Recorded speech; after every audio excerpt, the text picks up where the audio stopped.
نبی پاک صلی اللہ تعالی علیہ وسلم نے حج ایک فرمایا، قربانی حضور جس دن مدینے آئے اس وقت شروع فرمائی، اور ہر سال حضور قربانی دیتے تھے، ہر سال دو جانور ذبح فرمائے۔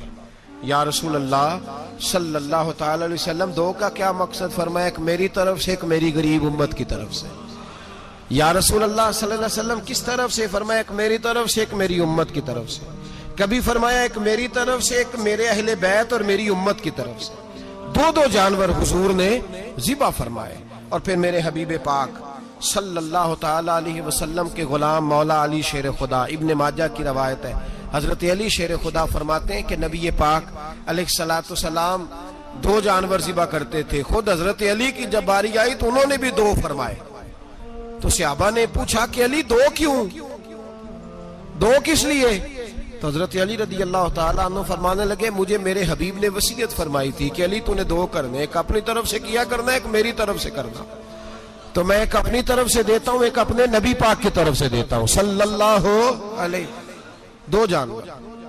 آپ لوگوں نے سنی ہوئی ہے یہ بات کہ مہینہ کھانا نہیں پکتا تھا حضور کے گھر میں۔ حضرت عائشہ فرماتی ہیں 3 چاند اور 3 سورج کٹھے کبھی نہیں دیکھے جب ساتھ روٹی بھی کھائی ہو، یعنی 3 دن مسلسل کبھی کھانا نہیں کھایا۔ قربانیاں کتنی دیں؟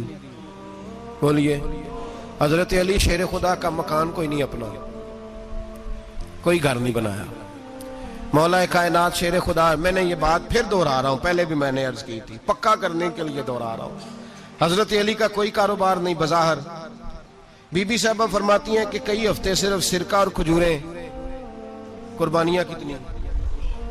اسی سارے صاحب لان ٹورے ہیں کہ ساڑھے تے لگ دیئے کہ نہیں، پکا۔ اور پھر جب بات ہوتی ہے دینے کی تو ماحول اور ہوتا ہے، جب لینے کی باری ہوتی ہے تو ماحول اور ہوتا ہے۔ قربانی واجب ہے اس شخص پر جس کے پاس 52.5 تولے چاندی یا 7.5 تولے، لیکن میں 7.5 تولے والا فتویٰ نہیں دیتا، میں 52.5 تولے چاندی والا فتویٰ دیتا ہوں، اس لیے کہ 52.5 تولے چاندی تو شاید تولہ یا 1.5 تولہ سونے کے برابر ہی ہو جائے، ٹھیک ہے نا جی؟ تو 7.5 تولے سونا 50-60 ہزار روپیہ جس آدمی کے اکاؤنٹ میں موجود ہے وہ قربانی کرے۔ بلکہ امام شافعی رحمۃ اللہ علیہ فرمایا کرتے تھے جس نے 3 کمروں کو تالا لگایا ہوا ہے وہ 3 کمرے فارغ ہیں، اس کے کسی کام کے نہیں، ان کی قیمت کا حساب لگائے۔ چھت پہ سٹور بنا دیا ہے، کوئی مطلب نہیں اس کا، اور جو ویسے رکھی ہوئے ہیں کوئی معنی ہی نہیں کمرے کا، فرماتے تھے حساب لگائے، قربانی کرے۔ رب کریم کی بارگاہ میں دینے کا جب معاملہ آیا تو گول کر گیا کام۔ میرے رسول کائنات سرور عالم صلی اللہ علیہ وسلم کا جب اپنے لیے چیزیں استعمال کرنے کا ماحول ہے تو محبوب پاک علیہ الصلوۃ والسلام نے مہینہ روٹی نہیں پکائی۔ یہاں جو آدمی ہر جمعرات کو 4 کلو بکرے کا گوشت پکاتا ہے اور ہر تیسرے دن مرغی کا گوشت لاتا ہے، وہ قربانی کی باری آتی ہے تو کہتا ہے میرے پہ لگتی نہیں۔ وہ ٹھیک ہے ابا جی لے آئے، ابا جی کی طرف سے قربانی ہے، اس دفعہ ابا جی کی، اگلی دفعہ اماں جی کی، اس سے اگلی دفعہ دادی جی کی۔ او خدا کے بندو، جس آدمی کے پاس پیسے ہیں پہلے اپنی قربانی واجب ہے۔ میری بات کی سمجھ آ رہی ہے عزیزوں کو؟ جو آدمی صاحب استطاعت ہے پہلے کس کی قربانی کرے گا؟ وہ کمائی کرتا ہے، اس کے اپنے اکاؤنٹ میں تنخواہ آتی ہے، ابا جی کے اکاؤنٹ میں نہیں آتی۔ اس نے اپنا بینک بیلنس چوری بھی رکھا ہوا ابا جی سے۔ پہلے اپنی قربانی کرے، اگر اس کو شوق ہے، دل کرتا ہے تو ایک اور خریدے، پھر ابا جی کی طرف سے کرے۔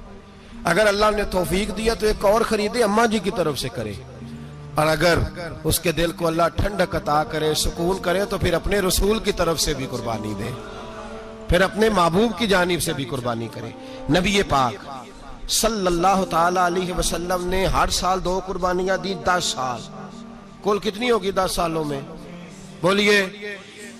اور جب حضور حج کرنے گئے نبی پاک نے 63 اونٹ ذبح فرمائے۔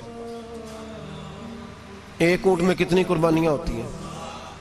63 اونٹ حضور نے ذبح فرمائے۔ اور حدیث بڑی مزیدار ہے، حضرت ابو ہریرہ رضی اللہ تعالیٰ عنہ فرماتے ہیں کہ جب اونٹ ذبح کرنے کی باری آئی تو ہم سوچ رہے تھے، پریشان تھے کہ یہ تو بڑا مشکل ہے ذبح کرنا، بڑا مشکل ہے، اس کو تو نہر کرنا پڑتا ہے، گرانا پڑتا ہے، باندھنا پڑتا ہے، سب سے مشکل کام اونٹ ذبح کرنا ہے۔ تو نبی پاک صلی اللہ علیہ وسلم کی تو عادت کریم ہے، اپنے ہاتھ سے ذبح کرتے ہیں حضور، وہ ہمارا اللہ خیر کرے، اب اللہ